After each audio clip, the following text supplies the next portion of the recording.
नमस्ते, हाय, हेलो, कैसे हैं आप सब। चलिए कहानी शुरू करते हैं। जहाँ पे नील और मालती दोनों नौका विहार में जाते हैं और नील मालती को ले शिव मंदिर में पहुँचते हैं, जहाँ पे मालती और नील काफ़ी अच्छे पल गुजारते हैं। और उस वक्त नील मालती से कह देते हैं कि अगर आपने हमें खुद से अलग किया तो हम जीवित नहीं रह पाएंगे। आप हमें खुद से दूर ना करें। अगर आपको हमसे दूर जाने की इतनी इच्छा है तो आप अपने हृदय पे हाथ रख कह सकते हैं हमें कि आप हमसे प्रेम नहीं करती या आप हमें देखना नहीं चाहती। आप अगर हमसे ये कह देंगी तो हम निसंकोच यहाँ से चले जाएंगे। लेकिन हम अगर यहाँ से चले गए तो क्या आप आनंद में रहेंगी? अगर आप आनंदित हैं तो हम आनंदित हैं, हमारा पूरा जीवन आनंदित है। लेकिन अगर आप दुखी हैं तो हम कैसे जीवित रह सकते हैं? आपके कष्टों का और आपके दुखों का कारण अगर हम हैं तो आप हमसे कह दें, हम चले जाएंगे। पर अगर आप हमें खुद से इस वजह से दूर कर रही हैं कि किसी पंडित ने आपसे कहा, तो हम इस बात को नहीं मानेंगे। मालती ये सुन हैरान होती है और कहती है, ये आप क्या कह रही हैं? आपको कैसे ये सब पता चला?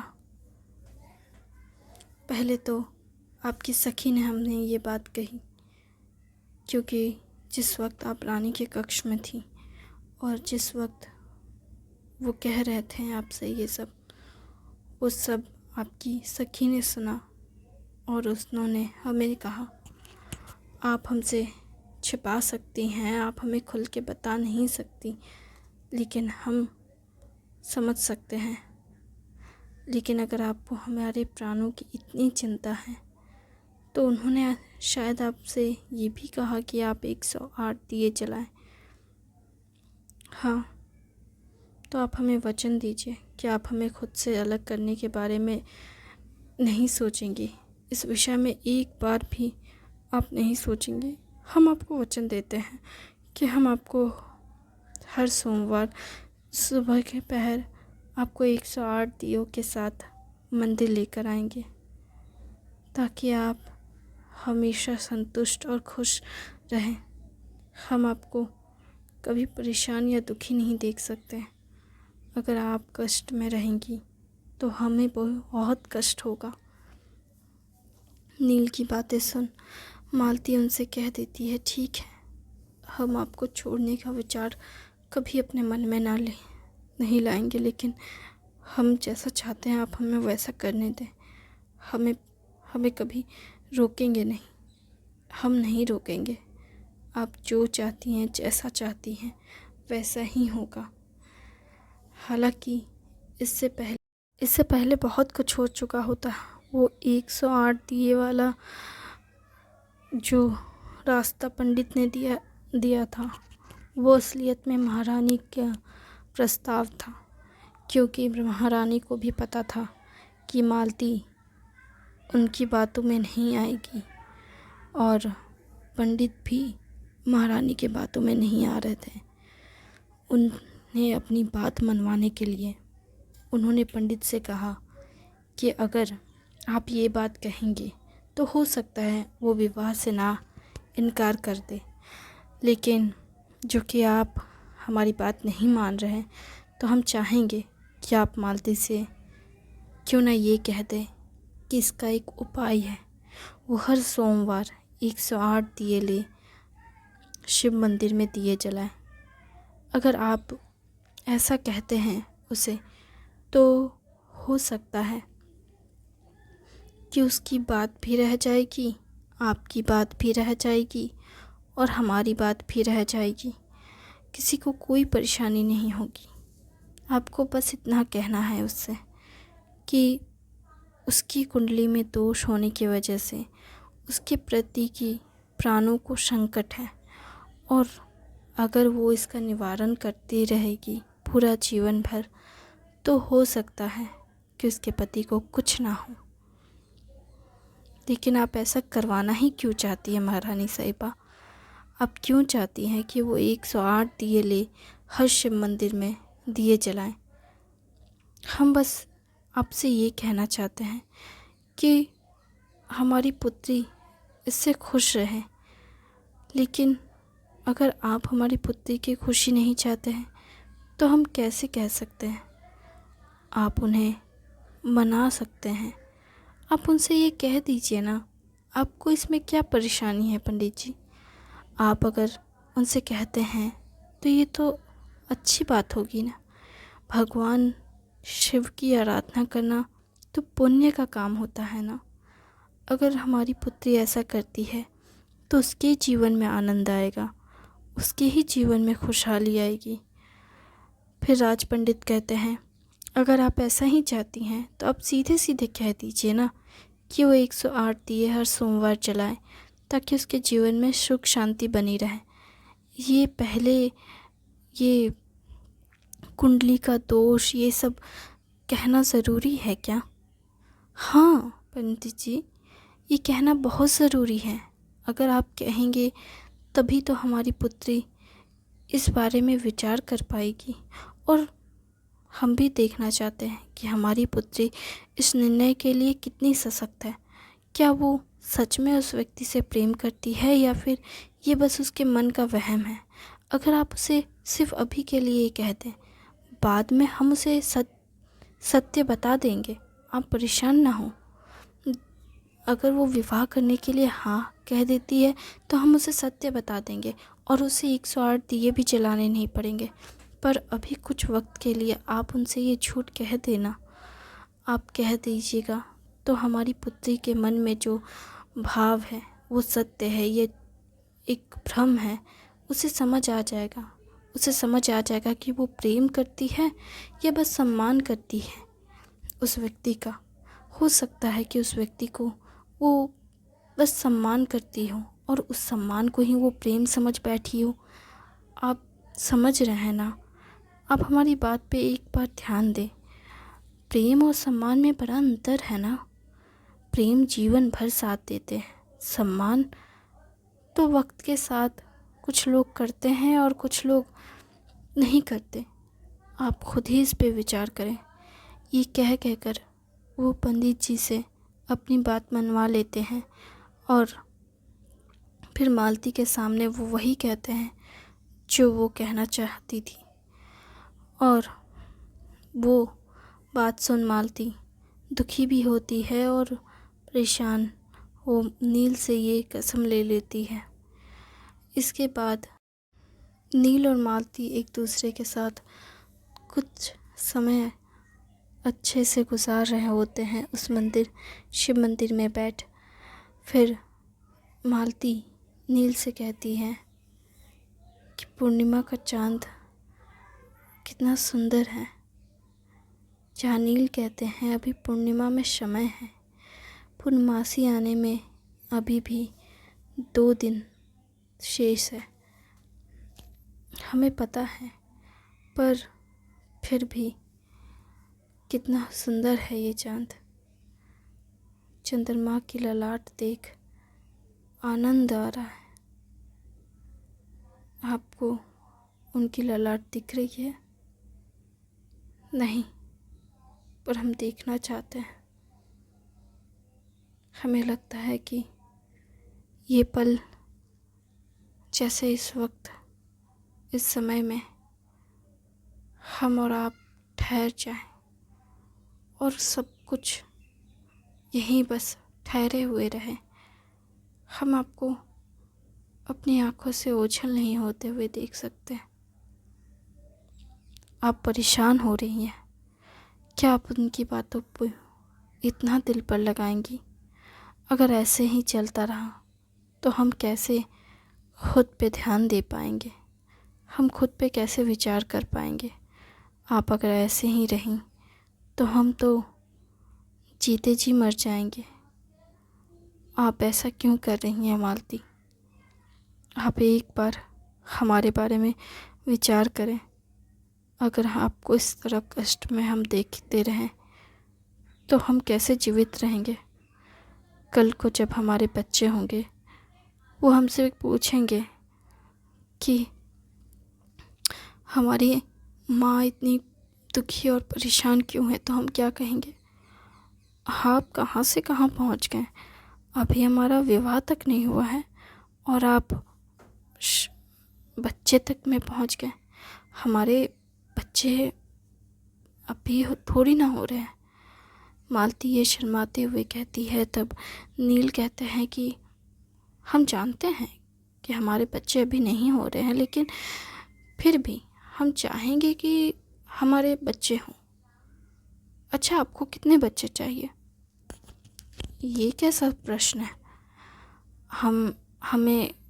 हमें बस एक पुत्र चाहिए और एक पुत्री चाहिए, बस। हमें तो चाहिए कि एक पुत्र हो और 2-3 पुत्रियाँ हों। ऐसा क्यों? आपको पुत्र क्यों नहीं चाहिए? लड़के बहुत ही चतुर होते हैं। वो दूसरों को ना परेशान करने में बहुत माहिर होते हैं। जैसे हम आपको परेशान करते हैं, वैसे हमारा पुत्र भी होगा तो वो भी परेशानी खड़ी कर देगा। पर अगर हमारी पुत्री हुई तो वो हमेशा आपकी तरह शांत, सरल और अच्छे हृदय वाली होंगी। उनका भी मन आपकी तरह कोमल, निर्मल होगा।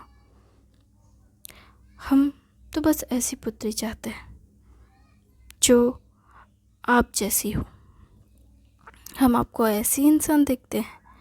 हाँ, हमें तो आप बहुत अच्छी दिखती हैं। हमें तो लगता है हमने कुछ अच्छा कर्म किए होंगे कि आप हमें मिली। अगर हमारे कर्म अच्छे ना होते तो शायद आप हमें मिलती ही नहीं, वरना या फिर शायद आप हमारी माँ की वजह से हैं। हमारी माँ ने हमें ऊपर से बहुत आशीर्वाद दिए होंगे, तभी तो आप हमें मिली। आपको ऐसा लगता है? हमें बहुत कुछ लगता है। और आपको क्या क्या लगता है? हम इस विषय में ज़्यादा कुछ नहीं कह सकते, पर इतना कह सकते हैं कि हम बहुत सौभाग्यशाली हैं। अच्छा, हाँ, हमें तो लगता है कि हम सबसे सौभाग्यशाली हैं। क्यों? क्योंकि आप हमें इतना समझते हैं, हमारा इतना ख्याल रखते हैं। मालती और नील इसी विषय पे काफ़ी समय तक वार्तालाप करते हैं, जिसके बाद मालती और नील दोनों ही एक दूसरे को देख हंसने लगते हैं और कहते हैं, ये बातें कभी ख़त्म नहीं होगी कि कौन किसके लिए श्रेष्ठ है। फ़िलहाल हमें चलना चाहिए। जहाँ मालती ये बात कहती है, वहाँ नील ये कहते हैं कि नहीं, हमें थोड़ी देर और रुकना चाहिए। जब पूरा चाँद निकल आएगा तब हम यहाँ से जाएंगे। जहाँ मालती कहती है, आपका दिमाग तो ख़राब नहीं हो गया है? आप कैसी बातें कर रहे हैं? 2 दिन लगेंगे पूर्णमासी के चाँद को आने में। हाँ, ऐसी बातें करते रहेंगे तो हम 2 दिन तक यहीं रहेंगे। हाँ, इसमें क्या असुविधा है? हम तो यहाँ रह सकते हैं आपके साथ। 2 दिन क्या, 10 साल तक, 100 वर्ष तक रह पाएंगे। आप अगर कहें तो हम यहीं पे बिछौना लगा दें। आप ना पागल हो गए हैं, ऐसी बातें कोई कहता है क्या? क्यों? कहने में क्या है? हमने क्या झूठ कहा, या हमने आपसे ऐसी कोई बात कह दी जो हमें नहीं करनी चाहिए? हमारा वैसे भी आपसे विवाह होने वाला है। विवाह के बाद हम आपके साथ ही तो रहेंगे। आप ना बहुत दुष्ट हैं। आपको ऐसी बातें करते हुए शर्म नहीं आती? हम अब ये बातें किसी और से करें क्या? आप कहें तो हम आपकी सखी से बात करें इस तरह की? आप ना बहुत धूर्त हो गए हैं। ऐसी बातें हमारी सखी से कहेंगे आप? अब आप सुनना नहीं चाहती हैं तो हमें किसी से तो ये बात कहनी होगी ना। ऐसा क्यों? आपको किसी और से ये बातें क्यों करनी है? आप हमसे कर सकते हैं। पर आप तो ये बातें सुनना ही नहीं चाहती हैं, तो हम आपसे कैसे कहें? अगर आप सुनना चाहती हैं तो हम ज़रूर कहेंगे। हम आपसे ये कहना चाहेंगे कि हम आपके अलावा किसी और से ऐसी बातें कभी कर ही नहीं सकते। कहने का तो बहुत दूर तक की बात है, हम ऐसे विचार अपने मन में तक नहीं ला सकते। अगर हम ऐसे विचार अपने मन में लाएं तो भगवान खुद हमें दंड दे दे, क्योंकि हम आपके अलावा और किसी और के बारे में अपने मन में तो क्या, अपने सामने भी किसी और के बारे में सोच नहीं सकते, स्वप्न में भी नहीं। आप सत्य कह रहे हैं या फिर ये सारी बातें इसलिए कह रहे हैं क्योंकि आपको लगता है कि हम आपसे रूठ जाएंगे? अगर आप हमने से रूठ भी गई तो हमें आपको मनाना आता है, और अगर आप नहीं मानी तो भी हमें आपको मनाना आता है। इसका क्या मतलब हुआ कि आप हमें मना सकते हैं और इस बात का कोई अर्थ नहीं होता? हाँ, अर्थ कैसे नहीं होता? बहुत अर्थ है। कितने अर्थ सुनना चाहेंगी आप? कैसे अर्थ है? यही कि आप जितनी बार भी रूठें उतनी बार आप हमें अपने सामने पाएंगी आपको मनाते हुए। आप जितनी बार भी रूठेंगी उतनी बार आप हमें अपने सामने पाएंगी आपको मनाते हुए। चाहे कुछ भी हो जाए, हम पूरा जीवन आपके सामने रहेंगे आपको मनाते हुए। हमारा सारा वक्त आपको मनाने में अगर गुजर भी गया तो भी हमें कोई आपत्ति नहीं। अगर ऐसी बात है तो आपके जो बच्चे होंगे उन बच्चों का ख्याल कैसे रखेंगे आप? उन्हें भरपेट भोजन कैसे देंगे आप? अगर आप कुछ भी नहीं करेंगे तो सिर्फ हमारे आगे पीछे घूमने से आप हमें और हमारे बच्चों को पेट भर भोजन नहीं करा पाएंगे। सत्य कह रही हैं आप, ये तो सत्य है। ठीक है, हम इसका भी कोई उपाय ढूंढेंगे। और वो क्या है, हम सोच कर आपको बताएंगे इसके बारे में, जिससे हम आपके सामने भी रहें और हम आपके और अपने बच्चों के लिए भोजन भी बना सकें। भोजन आप बनाएंगे? हाँ, हमने सोचा है इस बारे में। क्या सोचा है आपने? हमने क्या सोचा इस बारे में? आपको हम ये क्यों कहें आपसे? आप बस विश्राम करें, हमारे कंधे पे सर रख। आप ऐसा कैसे कह सकते हैं? अब आप ऐसे शर्माएंगी तो कैसे चलेगा? हमारे विवाह के बाद आपको तो बहुत सशक्त होना होगा। आखिर आप ही तो होंगी जो हमारे पूरे घर को, हमारी संसार को संभालेंगी। आप ही तो होंगी हमारी गृह स्वामिनी। आपको ही तो सब कुछ देखना है, हम तो बस आपकी सेवा करेंगे। आप सच में हमारी सेवा करेंगे? हाँ, सेवा करने से मेवा मिलता है, पता नहीं क्या? हाँ, हमें मिलता है, हमें पता है। मतलब तो हम आपकी सेवा करेंगे तभी तो हमें अच्छे फल मिलेंगे। और आपको कैसे फल चाहिए? हमें ऐसे फल चाहिए जिन फलों में आपका रस भरा हो। आप भी ना कुछ भी कहते हैं। हम क्या कह रहे हैं? हम तो कुछ भी नहीं कह रहे। हम तो स्पष्ट बात करने से हमें मनाही की गई है, तो हम स्पष्ट बात कैसे कर सकते हैं आपसे? हम तो आपसे ऐसी ही बातें करेंगे जिससे आपको आनंद भी आए और हमारी बात भी कहने पड़ जाए। हमें भी आनंद आ जाए आपके आनंद को देख। हमें पता है आपको इस तरह की बातें सुनना पसंद है, लेकिन आप हमसे कहेंगी तो है नहीं। हमें खुद समझना होता है सब कुछ। कितना कष्ट है ना जीवन में। अच्छा, आपके लिए हम कष्ट है? नहीं, आप हमारे लिए हमारा आनंद है। शुक्रिया इस कहानी को सुनने के लिए।